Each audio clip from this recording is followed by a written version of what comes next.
آج ہماری بہنیں اسکول کو بچوں کو بھیجنے تو اٹھنے تیار ہے، لیکن اسی اسکول کو بھیجنے سے پہلے اللہ کے سامنے فجر کی نماز کو اٹھنے کو تیار ہے۔ اللہ ناراض رہے تو نیند نہیں آتی، اللہ ناراض رہے تو بے چینی ہوتی، اللہ ناراض رہے تو ہال ہال نظر آتا۔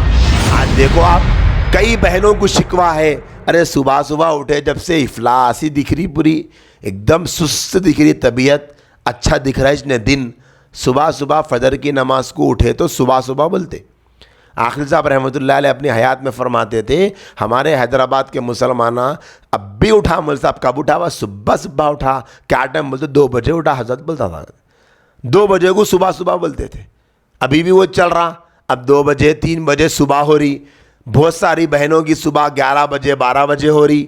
فجر کو کس کس کی صبح ہو رہی بلکہ اگر ہاتھاں اٹھاؤ بولے تو 100 میں سے 98 لوگوں کے ہاتھاں اٹھنا مشکل ہو جاتا، اس لیے کہ آج ہماری بہنیں اسکول کو بچوں کو بھیجنے تو اٹھنے تیار ہے، لیکن اسی اسکول کو بھیجنے سے پہلے اللہ کے سامنے فجر کی نماز کو اٹھنے کو تیار ہے۔ اسکول کو اٹھ رہی، فجر کو نہیں اٹھ رہی۔ ارے اللہ تعالیٰ دن کی شروعات کرے صبح فجر سے، فجر کی نماز پڑھو، اللہ سے مانگو، اپنا دن اچھا بنا لو، بہتر بنا لو، لیکن فجر کی نماز پڑھنے کو تیار نہیں۔ تو نحوست ہم لائے، اللہ نہیں دیا، ہم لائے نحوست، ہمارے کردار کی نحوست۔ جس بہن کو یہ شکایت ہے کہ میرا صبح سے دن نحوست بھرا دکھ رہا، تو وہ دیکھ لینا کہیں میں فجر کی نماز چھوڑ تو نہیں تھی۔ کئی لوگ ہیں جن کو بستروں پہ نیند نہیں آ رہی، کروٹیں بدل رہے، ہال ہال ہو رہی، گھبراہٹ ہو رہی، بے چینی ہو رہی، ایسی شکایتیں کرتے ہیں تو ایک مرتبہ دیکھ لے کہ میں عشاء کی نماز پڑھی یا نہیں پڑھی۔ نماز پڑھ لیے اللہ کا غضب ٹھنڈا ہوتا، گناہوں سے توبہ کر لیے اللہ خوش ہو جاتے۔ اللہ خوش ہو جائے تو میٹھی نیند آتی، اللہ ناراض رہے تو نیند نہیں آتی، اللہ ناراض رہے تو بے چینی ہوتی، اللہ ناراض رہے تو ہال ہال نظر آتا۔